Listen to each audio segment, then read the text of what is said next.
She saved the Alpha King's dying wolf, then learned she was the mate he had already rejected. The forest was quiet the night Elira found the wolf. She had been walking home from the river with a basket of herbs on her arm, taking the long path through the trees because the moon was full and bright, and she liked the way it turned the leaves silver.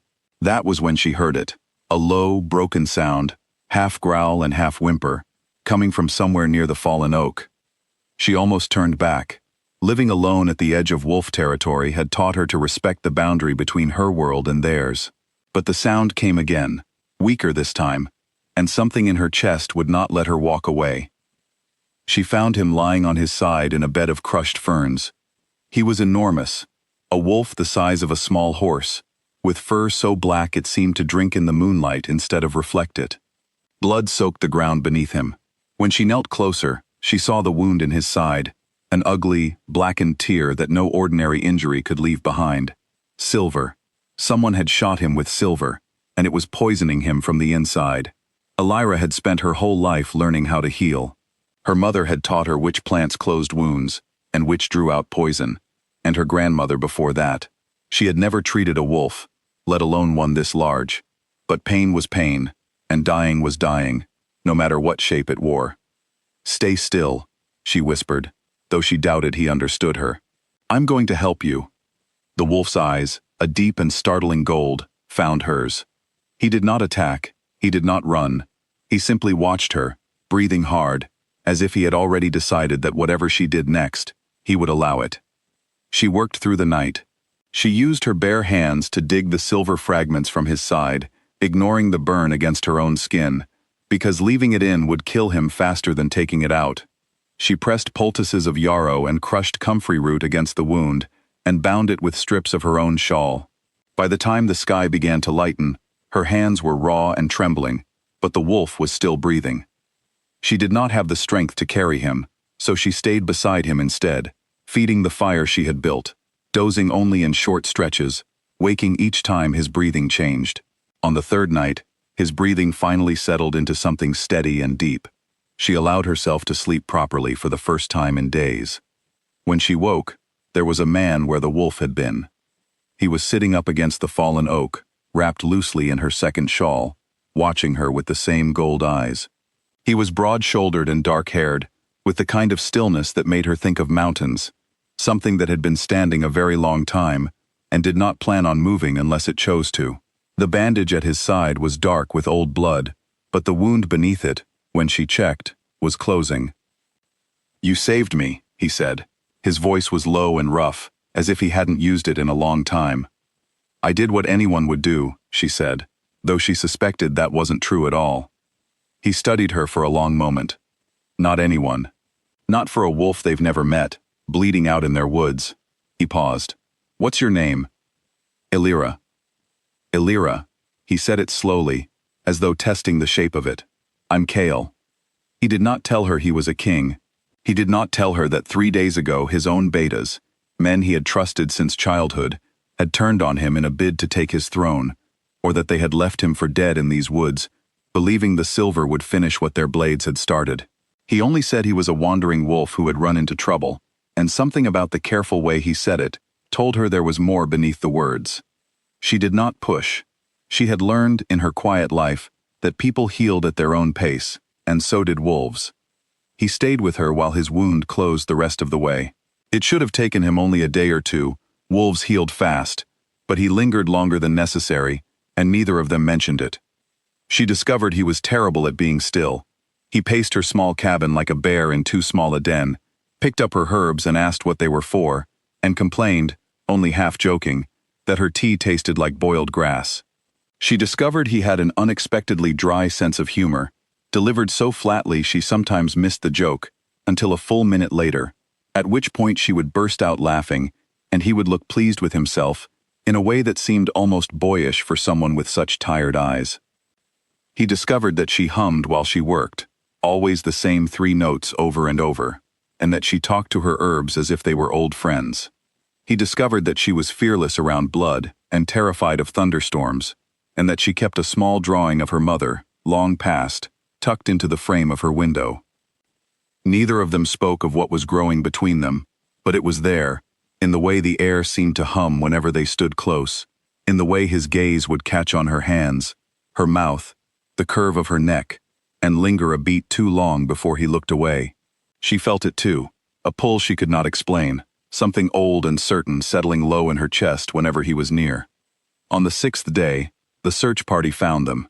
She heard the horses first, then the voices, low and urgent, calling a name that was not Kael. "Your Majesty, Alpha. Thank the moon, he's alive." Elira stood frozen in her doorway, as 4 men in dark leather knelt before the man she had spent a week nursing back to health, the man who had teased her about her tea and flinched, just once, when thunder cracked outside her window. He was not a wandering wolf. He was the Alpha King of the Northern Packs, ruler of territory that stretched for 100 miles in every direction, a man whose name she had heard spoken in the village with equal parts awe and fear.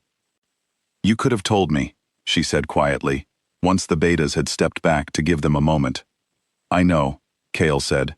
"I should have." She wanted to ask him why he hadn't, but before she could, one of the betas, a younger wolf, with anxious eyes, spoke without thinking. "We searched every healer's cabin in the region," he said, mostly to Kael, but loud enough for Elira to hear. "We were afraid history would repeat itself. After what happened with the mate he rejected 3 years ago, we couldn't risk." He stopped. Kael's expression had gone sharp and warning, but it was too late. Elira felt the words settle into her like stones dropped into still water. A rejected mate. 3 years ago.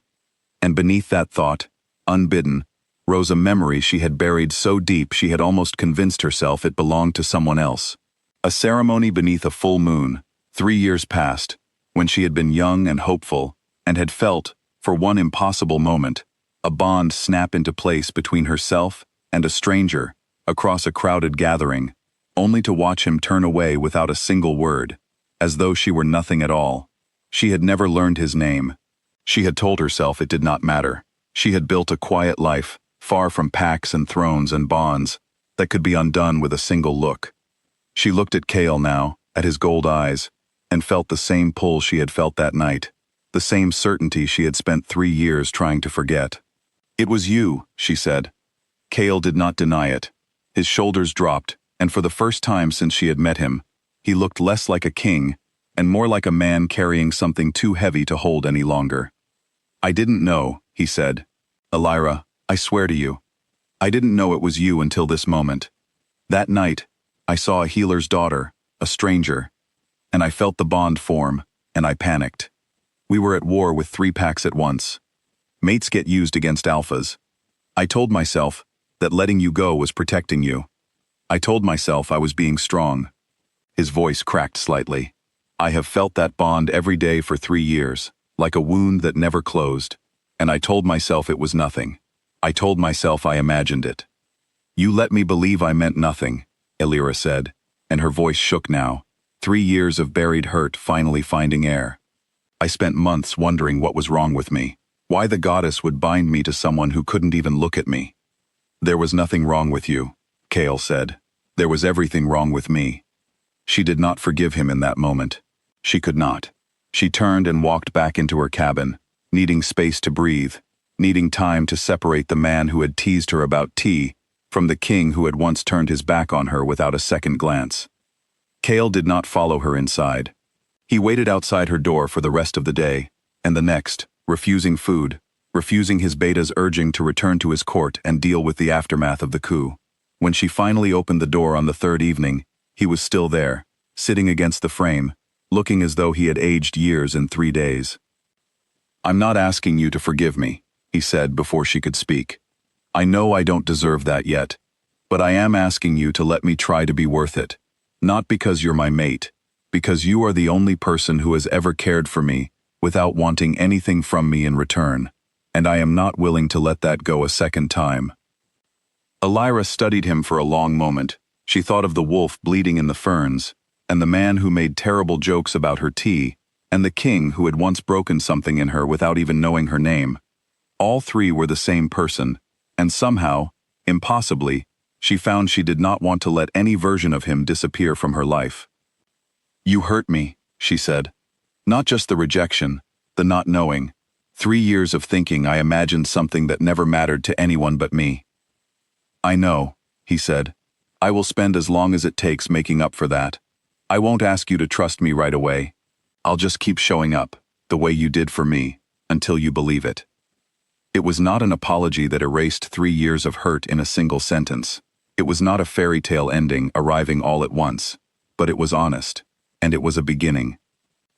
Weeks later, when Kael's throne had been secured once more and peace had settled over the northern Pax, he returned to her cabin, not as a king summoning his mate, but as the man who had once been nursed back to health by a stranger with steady hands and a stubborn heart.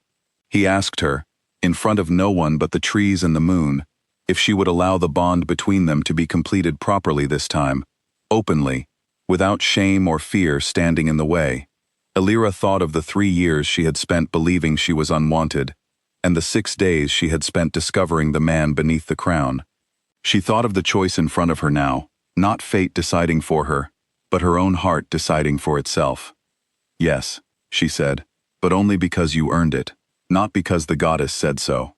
Kael smiled, and for the first time since she had met him, it reached all the way to his tired gold eyes. That, he said, is the only way I would have wanted it. Beneath the same full moon that had once witnessed a rejection, they stood together and let the bond settle fully into place, no longer a wound between them, but a promise, chosen freely, by two people who had both learned, in their own ways, what it meant to be saved.